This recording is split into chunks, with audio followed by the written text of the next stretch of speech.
nkunda Irene. Irene ndamukunda kubera ko ikintu cyose yaba cyo kumushyigikiramo yaba yagezeho naba mpari nishimye pe. Nyine ndamukunda, ni inshuti nziza. Sabi ntabwo nzi ukuntu namugusobanurira. Ni inshuti yanjye, niwe mu tipe mu Rwanda. Mu Rwanda ukunda Irene cyane nkuko nyine ujye ubivuga.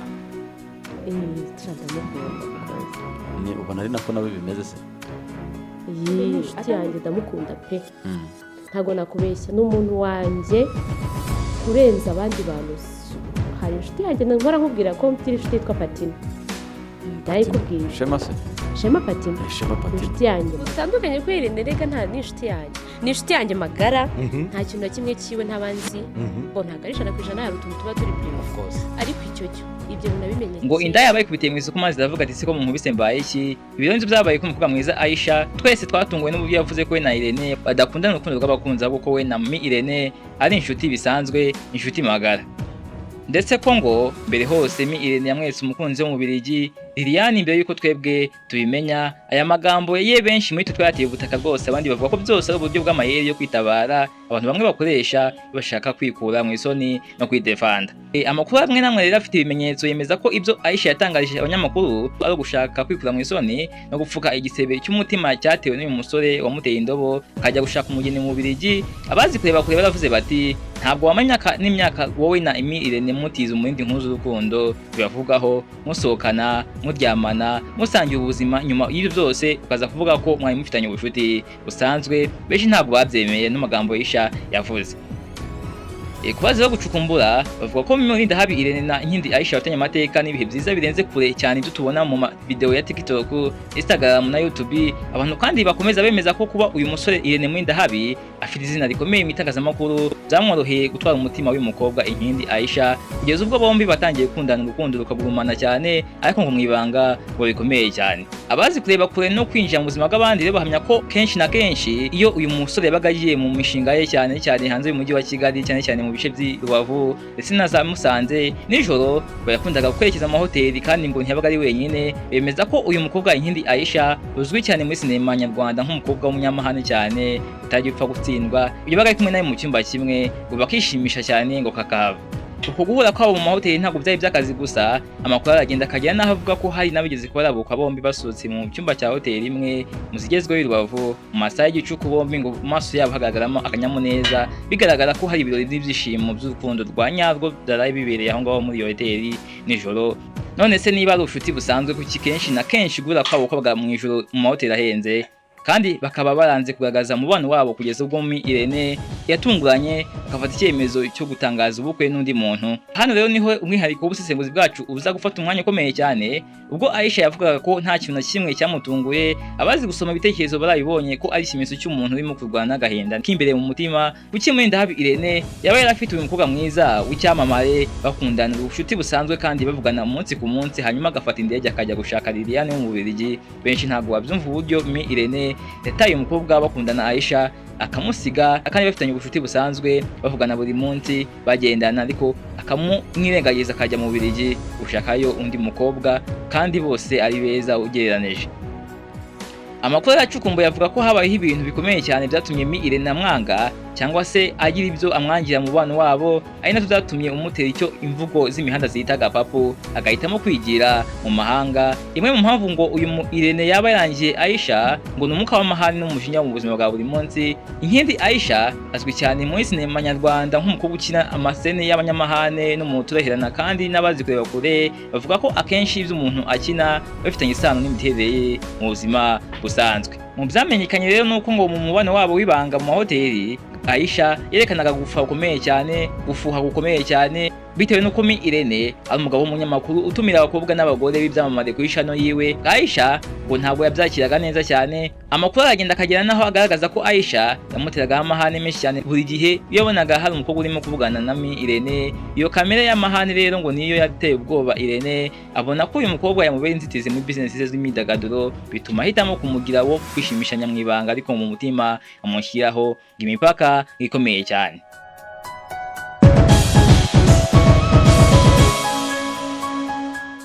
Gusa abandi bacukumbuzi nabo babirebera kure ntibabura kuvuga ko bitari ivyo gusa, bavuga ko hari n'inyungu z'amafaranga n'icyubahiro zaje hagati yabo. Mie Irene warambagije Liliane w'umubirigi kuko yabonaga ko umubano n'umuntu uri hanze y'u Rwanda ushobora kumuha isanduku nini cyane nshya yuzuye ubukungu n'ishoramari rikomeye cyane muri diaspora. Aisha rero bitewe nuko ari umukinnyi wa filimi hano imbere mu gihugu, ntabwo afite ubwo bushobozi bw'amafaranga n'ubu diaspora bwamufasha kwaguka mu mufuka, bityo ngo Irene ngo yakoresheje ubwenge bwinshi cyane apima ubwiza n'ubushobozi bwa Aisha, ashyira ku munzani birangira abonye ko Liliane mu Bubiligi ariwe uhura neza n'ejo hazaza he. Ibi ngo byarakaje cyane Aisha, ari nacyo ngo cyatumye ngo amwohereza ama voice note menshi kuri WhatsApp no ku zindi mbuga, ngamutega iminsi amubwira ko niba ahisemo gukomezanya n'uyu mukobwa bitazapfa kumworohera gutyo gusa, bitazapfa kumugendekera neza n'umuntu ko batazabana ngo bishimye. Niko aya makuru agenda abigaragaza.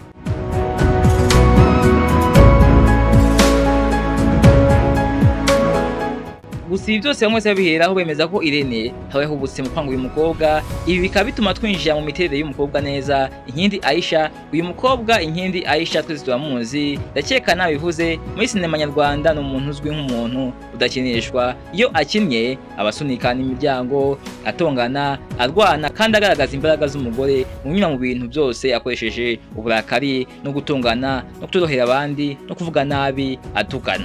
Ariko se abazi gucukumbura ibintu by'imitekerereze psychology bavuga iki? Bavuga ko kenshi na kenshi abakinnyi ba filimi bahitamo cyangwa se bahabwa role ihuza neza n'imiterere yabo y'imbere. Rero iyo bavuze ko Aisha akunda gukina role z'abanyamahane, babishyize kuvuga ko afite icyo bita alpha female energy, imbaraga z'umugore ushaka kuyobora umugabo. Ibi rero agaragaza muri sinema ngo n'ubuzima busanzwe rimwe na rimwe niko yabaga ameze. Ibi rero ngo bikaba byaciye intege Irene Murindahabi, akabona ko bino bintu atazabivamo aramutse ageze mu rugo rwe. Reka noneho tugaruke ku magambo ya Aisha ubwo yaganyaga n'ikinyamakuru Igihe. Yaravuze ati ntabwo twakundanye urukundo, ahubwo yari inshuti yanjye magara, inshuti bisanzwe. Ni kwa kundi abantu baba ari inshuti bakitana abakunzi y'abantu b'imihanda batangiye kubivugaho, murabihorera mukikomereza akazi kanyu. Ayo niyo magambo ya Aisha yavuze ko we na Irene bakundanaga urukundo rusanzwe, twebwe twabibona tukabyita ibintu birenze, nyamara ngo atari byo. Gusa bazi kureba kure basubiramo aya magambo bakayasesengura cyane muri ubu buryo bukurikira, bakibaza batetse kuki Aisha yisaba abaturage n'abafana be abantu b'imihanda. Iri jambo abantu b'imihanda rikoreshwa cyane n'umuntu urimo kuvugiramo umujinya n'ishema ryo kugaragaza ko ari hejuru y'abandi naho abandi bo bari hasi.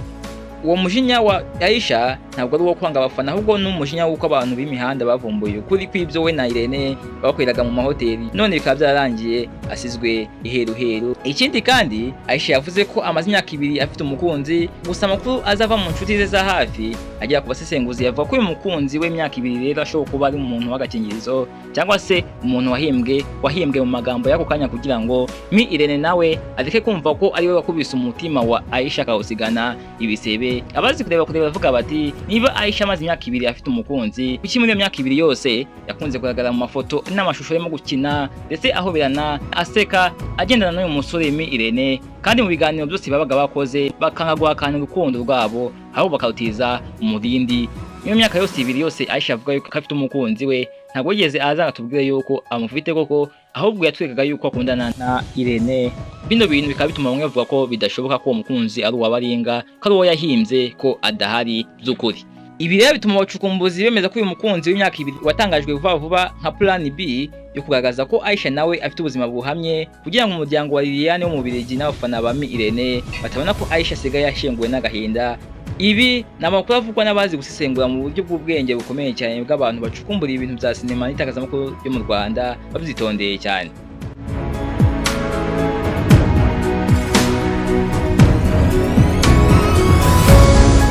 Mie Irene ntabwo ari umuntu usanzwe mu gukina imitekerereze y'abantu. Afite channel ya YouTube itumirwaho ibyamamare bifite igikundiro, maze igikundiro cyabo n'amagambo yabo akayakoresha mu kwinjiza amafaranga no kunguka abamukurikira babasubscribe. Amakuru rero agaragaza ko kuba yagumishije inkuru ye na Aisha mu gicuku cy'urujijo byatumye channel yiwe yinjiza cyane amafaranga menshi cyane mu gihe cy'imyaka ifatika rwose. Kuba yatwekaga yuko we na Irene bakundana ngo byinjirize channel yiwe cyane, bituma abona abasabu benshi cyane ndetse n'amafaranga bitewe n'uko benshi bamurebaga cyane iyo yabaga yakoranye ikiganiro na Aisha. Abazi kureba kure barahamya bati Irene yakoresheje Inkindi Aisha nk'igikoresho cy'itangazamakuru. Yarazi ko buri gihe iyo Aisha yaje ku channel yiwe bagakora ikiganiro, abafana bavuga bati babakunzi baje, abantu bakundana bagaragaza urukundo baje, zamare byacu bikundana byaje, bityo views zikiyongera, amafaranga akinjira mu mishinga ya Irene akabyungukiramo. Nyamara Aisha Inkindi we ntabimenye, ntamenye ko ari agatego ko mukoresha kugira ngo yungukire abandi. None se niba Aisha yabyemeraga kuki byarangiye nabi? Amakuru yagaragaza ko Aisha yaje kubona ko arimo gukoreshwa mu gushakira Irene amafaranga, mu gihe Irene we gahunda ze z'ubukwe n'urukundo rwe rwa nyarwo yarazifite mu kindi gihugu n'undi mukobwa utari Inkindi. Ibi rero ngo byatumye habaho kwanga ibintu bimwe na bimwe, aho ngo Aisha yashatse kwitandukanya n'iyi mishinga, ariko akaza kubona ko bidashoboka kuko amazina yabo yamaze gukundwa mu ruhando rwa sinema, kandi nawe akaba yari afitemo inyungu nkeya, bigatuma atuza akanuma.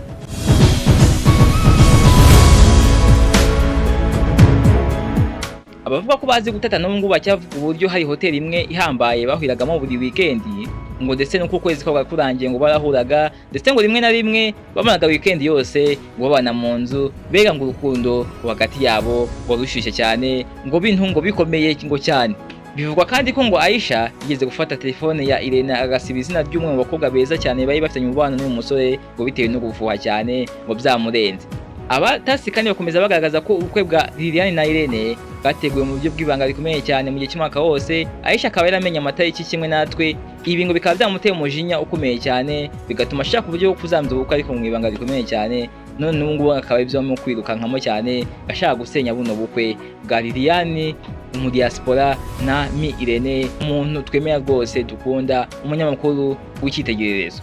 Bakunzi bica no rero usesenguye neza ubona ko iyi nkuru iri kure y'ibyo abakunzi b'imyidagaduro n'abanyamakuru basanzwe batubwira. Ibyo twabonye ku mubano uri hagati ya Aisha na Inkindi ni ikimenyetso kigaragaza uburyo isi y'imyidagaduro mu Rwanda isha amabanga menshi cyane y'urukundo, amashyari, kwangana n'uburyarya bw'amafaranga. Nubwo Aisha yagerageje kwerekana ko afite ituze, akavuga ko azi neza gahunda z'ubukwe bwa Irene ndetse n'umukunzi we Liliane, abazi kureba kure bemeza ko intambara n'amahane bikomeje mu buryo bw'ibanga. Filimi bafitanye na proje zabo z'akazi ushobora kuzahura n'akaga gakomeye cyane, kuko bitazashoboka ko umugore mushya Liliane wo mu Bubiligi azakomeza kwihanganira kubona umugabo we Mie Irene akorana filimi n'ingendo z'akazi z'ijoro n'umukobwa w'umunyamahane nka Inkindi Aisha, cyane cyane ko nawe azi neza ibivugwa mu byabaga mu mahoteli y'i Kigali, Rubaho na za Musanze. Aha rero niho twe dusoreza ubu busenguzi bwacu by'umwihariko. Iyi ntabwo ari inkuru y'ubucuti busanzwe, iyi ni inkuru y'urukundo rwa nyarwo rwabayemo ibihuha, rukaza gusenywa n'inyungu z'amafaranga, iterambere ry'imishinga n'umwuka w'amahane y'abakinnyi ba sinema. Niba ubusesenguzi bwacu bwagufunguye amaso, hitamo kugaragaza igitekerezo cyawe mu gice cy'igitekerezo hano hasi muri komenti. Ese wowe ubona amagambo ya Aisha mu binyamakuru igihe ari by'ukuri, cyangwa se no gupfuka agahinda kuko Mie Irene yamuteye umugongo akajya gushaka umugeni mu Bubiligi? Batubwira muri komenti. Ese mubano wabo mu mahoteli nk'uko byemezwa n'abazi kureba kure no gutata, waba uzaba intandaro y'uko ubukwe bwa Mie Irene na Liliane ku wa 15 Kanama 2026 buzazamo umwuka n'amashyari n'amakimbirane? Komeza ukurikira channel yacu, kuko twe ntabwo tuvuga ibivugwa n'abantu bose, ducukumbura mu mizi tukazana amakuru avugwa n'abazi kureba kure no gusesengura mu buryo bw'ubwenge, ubucukumbuzi buhamye. Komeza ugorore imitekerereze yawe, ube maso, kuko mu mazi atuje niho hazamo inzoka n'ibinyamuzima bitinyitse bikomeye cyane biteye ubwoba. Ubu rero nibwo busesenguzi bwacu bw'uyu munsi. Tubashimiye cyane ababanye natwe kuva ku ntangiriro kugeza ku musozo w'iki kiganiro kirekire kandi gicukumbuye cy'amagambo, imihanda n'amakuru y'ibanga ahambaye na Sam Dabble. Mwakoze cyane. Ciao ciao.